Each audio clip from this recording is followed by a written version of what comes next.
Today we're going to be following the whole analog process from loading a camera with film to putting those shots onto paper. I'm using Agfa APX 100 film here. It's not my favorite, but it's very cheap and you can find it anywhere here in Germany.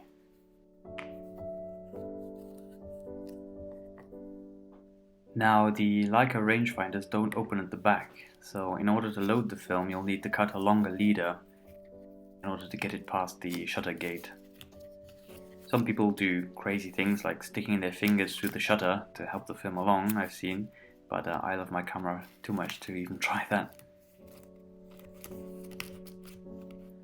Leica made their own template for this job back in the day, and originally it cost around 30 Deutsche Mark, which is about 15 euros in today's money, but they've since become a collector's item, and if you look on eBay you'll find them for about 250 euros. So I thought I would save a bit of money in this case, and I 3D printed this one for 50 cents.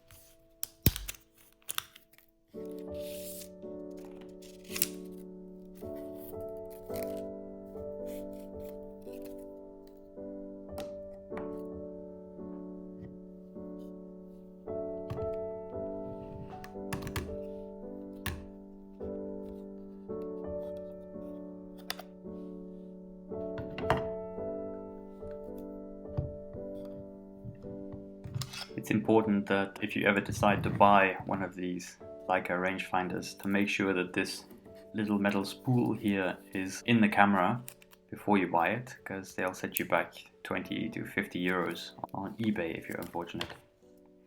This is quite an important step. The film has to be really tight in here, otherwise you'll find it'll pop off after the first or second shot, and it's really quite difficult to get it back, to open it back up without exposing more of the film.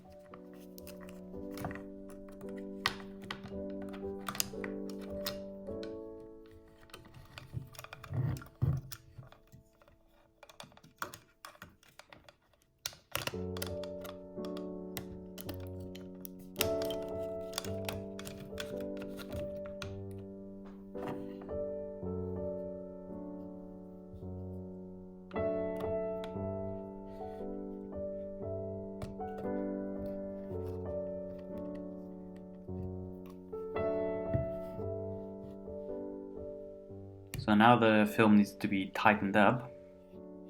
Turn the film return knob here until it won't go anymore, and then you know the film is nice and tight. Then, to get the first frame into place, we just take 2 shots.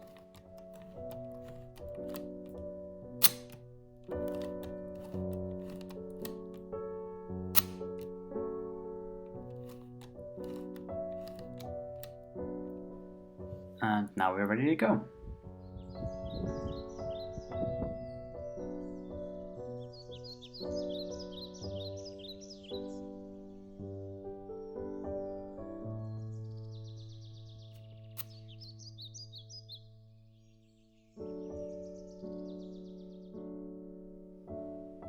Getting the film out is a lot simpler. First we need to push the clutch lever into the R position, and that allows the film to travel in the other direction. Next we twist the rewind knob, which winds the film back into the canister. The film is about 1.5 meters in length, and each wind advances the film around 1 centimeter, so it does take a while. Once the knob spins freely, we can set the clutch to Aufnahme, and then open up the bottom to retrieve our film.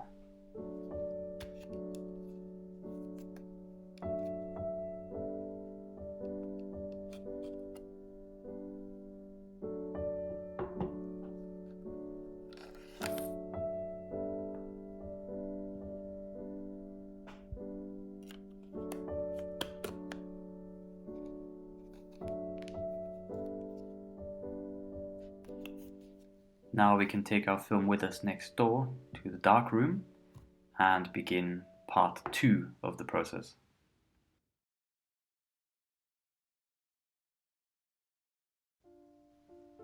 For this stage we'll need our film, a developing tank, and a pair of scissors.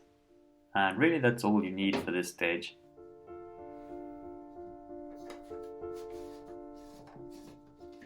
Inside the tank there is a spiral which makes sure that all 1.5 meter of film fits in without a single piece touching each other.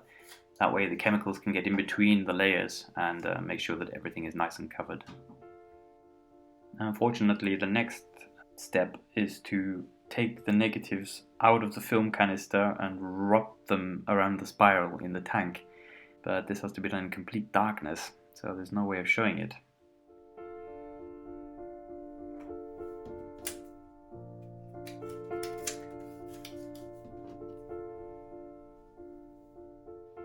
Now that the film is inside the tank, we can prepare the chemicals. Stopper and fixer can be used again, and so this is an old batch I've used 1 or 2 times before.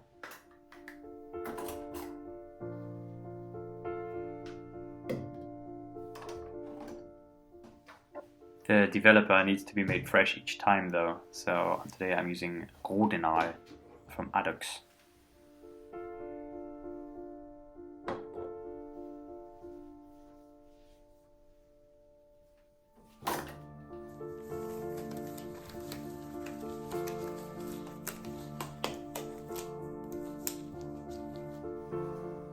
Today I'm mixing Rodinal to a ratio of 1 to 25.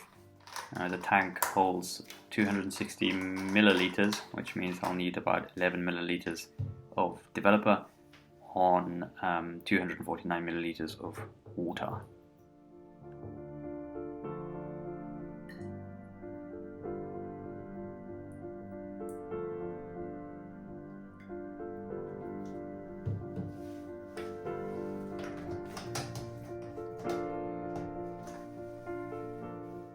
The warmer the chemicals are, the faster the reaction. So to make sure our timings for the next few steps are accurate, the water is exactly 20 degrees.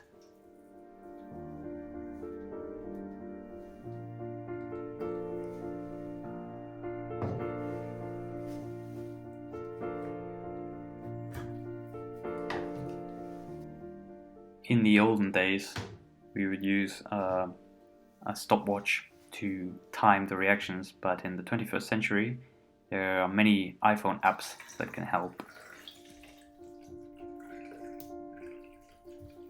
In this case, the entire development process is 8 minutes and the tank will need to be inverted every 30 seconds.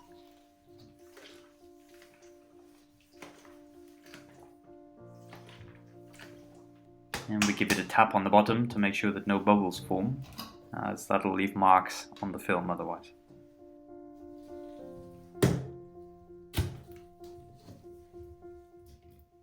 I'm used to working with bigger tanks which take longer to empty, so I emptied this tank a little bit too soon, but turned out not to be too critical.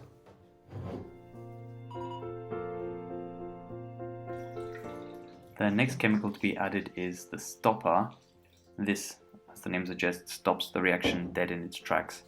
Again, it's not a necessary chemical. You can use water, but whereas water will take a little bit of time, a stopper stops the reaction instantly.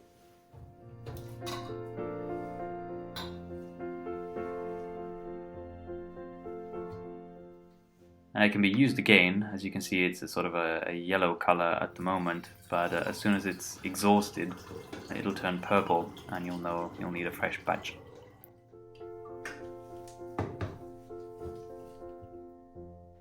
The next chemical to go in is the fixer, and what this does is it prevents the negative from reacting with light anymore, and it fixes the image onto the film. This process usually takes 3 minutes with an inversion every minute, but because this is an old batch of fixer, I decided to leave it for 5 minutes instead.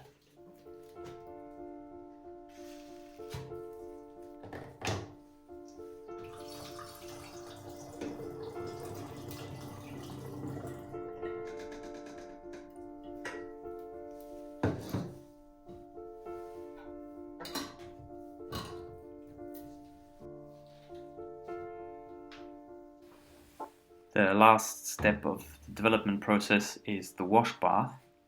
And what this is basically continuously running water over the whole film reel to get rid of any chemicals that might be left on the film.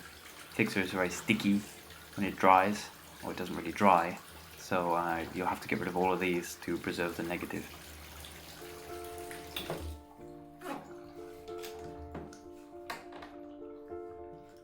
This is also the only stage of the process where liquids can be tipped directly down the drain. All three chemicals used in the process are actually very environmentally damaging, so they'll need to be taken to a specialist disposal center to get rid of. You can't just tip them down the drain. This is the exciting moment when you see if all your hard work has paid off, if there's anything actually on the film, and if any of your shots have turned out okay.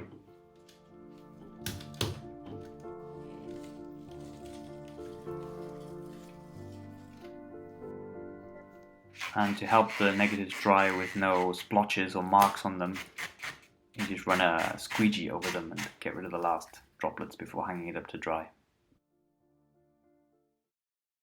The enlarging process is the process of putting your negatives onto paper. It uses basically the same three chemicals, but the developer in this case is a lot faster acting than the developer for negatives. Developing negatives takes anything between 8 and 12 minutes, whereas paper development takes a few seconds, 60 seconds. The stopper and the fixer are exactly the same though.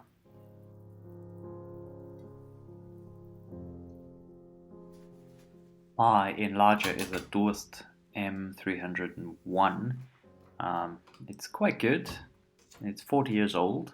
The only problem it has is the filter door is jammed, which means you have to take a bit of a creative approach to illuminating paper.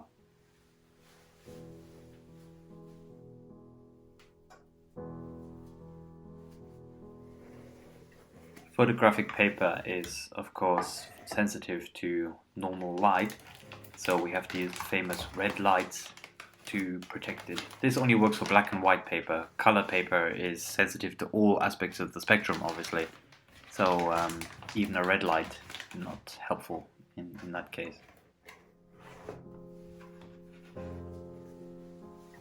Unfortunately, I don't have a framing board available at the moment, which means I have to line the paper up using my eye and what I think is best. So I can set a red filter here, which means the print won't appear on the paper. Once I'm happy with the position, I'll switch off the red filter and activate the timer with the white light. In this case, 1.5 seconds at f8. Like I said, without the filter, it's a bit more difficult to get the timings right. Usually it's around about 5 seconds to 10 seconds, but 1.5 seconds is more than enough, as you can see, without the filter.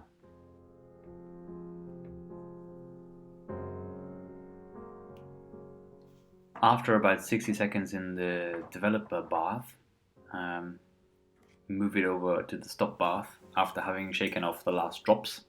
It's best to get as much developer off as possible before moving it to the stop bath, otherwise the stop bath will stop working pretty quickly. The stop bath doesn't take very long, about 30 seconds, and once that's done, you can move it over to the next bath, which is the fixer bath. It takes about a minute, and once it's done we can switch the lights on and take a look at what we have. Just like with the negative development, the last stage is washing the fixer off. If the fixer stays on there and dries, it'll be very sticky and you'll have lumps all over the picture, which won't look very good. And that's the end of the process. Here we have our finished image, the view from my balcony in Munich.